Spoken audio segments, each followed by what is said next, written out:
രോഗശാന്തി ആന്തരിക സൗഖ്യത്തിലൂടെ ഫാദർ വർഗീസ് കരിപ്പേരി. വാഹനങ്ങളോട് ക്ഷമിക്കൽ, ആംബുലൻസിനോട് ക്ഷമിക്കുന്നു. ഒരു പെൺകുട്ടി ആംബുലൻസ് കാണുമ്പോൾ അസ്വസ്ഥത വന്ന് ഛർദ്ദിക്കുക പതിവായിരുന്നു. തൻ്റെ അപ്പച്ചൻ്റെ പോസ്റ്റ്മോർട്ടം ചെയ്ത ശരീരം കൊണ്ടുവന്നത് ആംബുലൻസിലായിരുന്നതുകൊണ്ട് ആംബുലൻസ് കാണുമ്പോൾ ആ കുട്ടിക്ക് പെട്ടെന്ന് അസ്വസ്ഥതയുണ്ടാകുന്നു. ആംബുലൻസിനോട് ക്ഷമിക്കാൻ ആവശ്യപ്പെട്ടു. ആ കുട്ടി അതനുസരിച്ചു. കാൽവരി കുരിശിനടുത്ത് നിൽക്കുന്ന ഈശോയുടെ പക്കലേക്ക് ആത്മന അവൾ കടന്നു വന്നു. ഈശോയുടെ ഇടതുകരത്തിനടിയിൽ അവൾ നിന്നു. വലതുകരത്തിനടിയിൽ ആംബുലൻസിനെ നിർത്തി. അവൾ ആംബുലൻസിനോട് ക്ഷമ ചോദിച്ചു.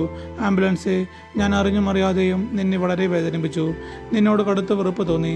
എന്നോട് എല്ലാത്തിനും ക്ഷമിക്കണം. പെങ്ങളെ, ഞാൻ അറിഞ്ഞും അറിയാതെയും പെങ്ങളെ വളരെ വേദനിപ്പിച്ചു, വിഷമിപ്പിച്ചു.